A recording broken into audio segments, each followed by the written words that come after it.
Ventilação mecânica é um tema que costuma gerar dúvidas entre os iniciantes, principalmente, quem está estudando fisioterapia, quem está na pós-graduação, é recém-formado, se interessa pela área de terapia intensiva. E além da gente ter que entender os princípios da ventilação mecânica, os modos, modalidades, formas de disparo, de ciclagem, enfim, a gente tem que entender também como fazer os ajustes dos parâmetros ventilatórios.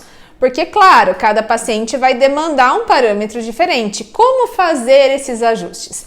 Então, vou gravar uma série de vídeos aqui para vocês para a gente poder conversar sobre ajustes da ventilação mecânica.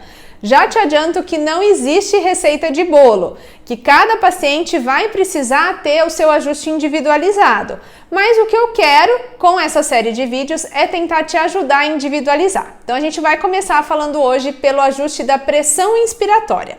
Bora lá?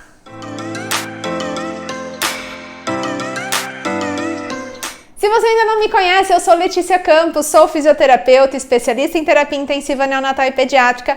E aqui nesse canal a gente conversa muito sobre físio no iPad, ventilação mecânica, fisiologia. Então, se você ainda não está inscrito aqui no canal, já aproveita, clica aqui embaixo para se inscrever e ativa as notificações para você ficar sabendo sempre que tiver coisas novas por aqui.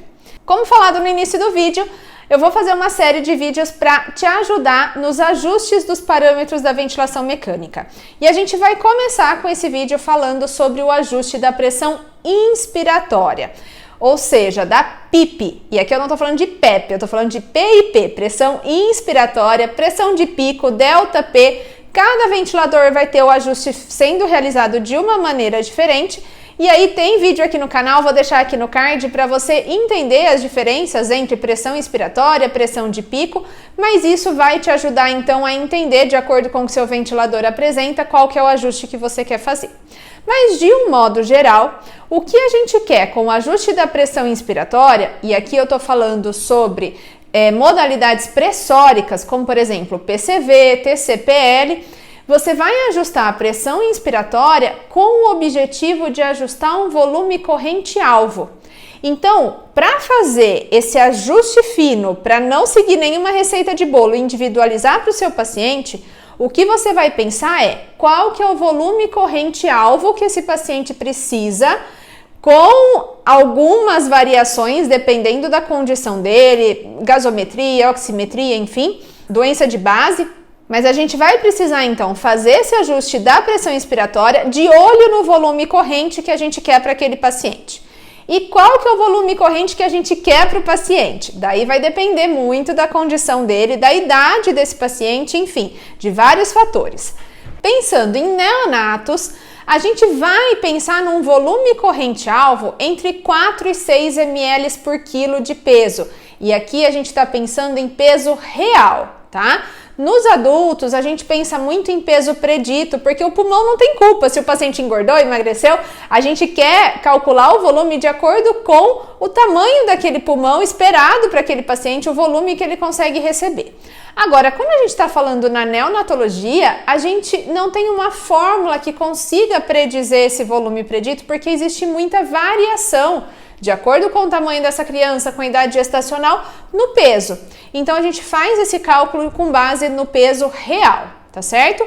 4 a 6 ml por quilo de peso.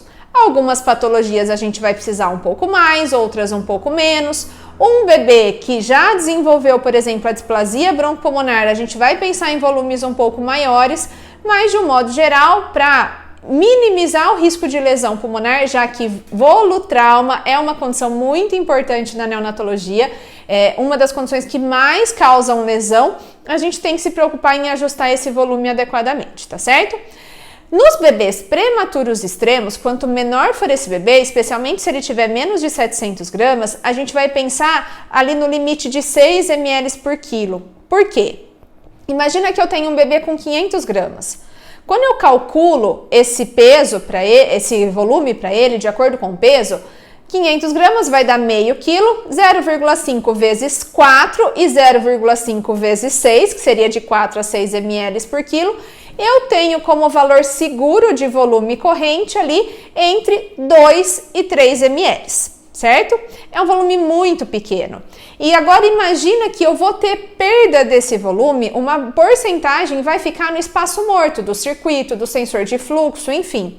Então, para eu não perder muito volume e deixar de oferecer para esse paciente, a gente vai ficar mais próximo ali de 6 ml por quilo, que nesse caso seria, nesse exemplo, seria 3 ml de volume calculado. Eu vou ajustar a melhor pressão para chegar nesse volume de 3 ml, tá certo?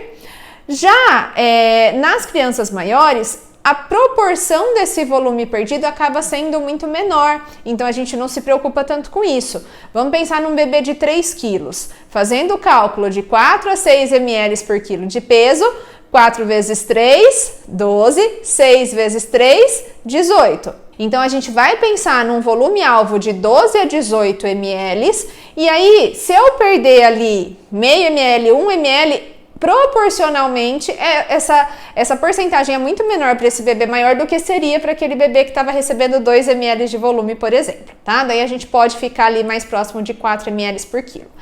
Então, de um modo geral, na NEL, 4 a 6 ml por quilo de peso real. E na pediatria? Na pediatria, a gente vai pensar entre 5 e 8, alguns autores falam entre 6 e 8 ml por quilo de peso. Aí agora, a gente vai usar o peso real ou o peso predito? Aqui a gente também tem o problema de ter uma variação muito grande, porque pensa, uma criança de 2 anos, uma criança de 5 anos, de 10 anos, vai ter tamanhos muito diferentes, proporções muito diferentes, e é muito difícil da gente ter fórmulas que consigam predizer adequadamente o volume, o peso ideal para essa criança, de acordo com a idade, tá? Então, atualmente a gente não tem uma fórmula muito bem descrita na literatura para isso, por isso a gente não utiliza também fórmulas preditivas, principalmente nas crianças menores. Mas é importante sim pensar no peso predito e não no peso real. Para isso, então, a gente vai usar muitas vezes o Score-Z, ou também a curva de crescimento, aquela curva que tem na caderneta da criança. Pega a idade da criança, o sexo dessa criança, se é menino ou se é menina, e veja o peso que é esperado para aquela idade, e a gente vai usar isso como peso predito. E aí, pensando em volumes um pouco maiores, de um modo geral, de 5 a 8 ml por quilo para fazer esse cálculo, tá certo? Então, retomando, recapitulando tudo isso que a gente falou, o ajuste da pressão inspiratória, da pressão de pico ou do delta P, vai depender do volume corrente-alvo que a gente espera para cada paciente. Em neonatologia, a gente vai pensar, de um modo geral, de um volume de 4 a 6 ml por quilo, na pediatria de 5 a 8 ml por quilo. Mas claro, tudo isso tem que ser individualizado de acordo com cada criança. Isso a gente está pensando em minimizar lesão induzida pela ventilação mecânica, mas cada caso vai ser um caso. O importante é você saber que você ajusta a pressão de olho no volume corrente, tá certo? E claro que isso vai estar muito relacionado à ventilação, à troca de CO2, enfim, outros conceitos, mas sempre de olho, então, no volume. Tudo bem? Se você gostou desse vídeo, se ele te ajudou, deixe aqui o seu like. Não deixe de assistir os vídeos que eu coloco como sugestões aqui na descrição desse vídeo, porque são vídeos relacionados a esses temas. E eu te vejo numa próxima oportunidade. Até mais!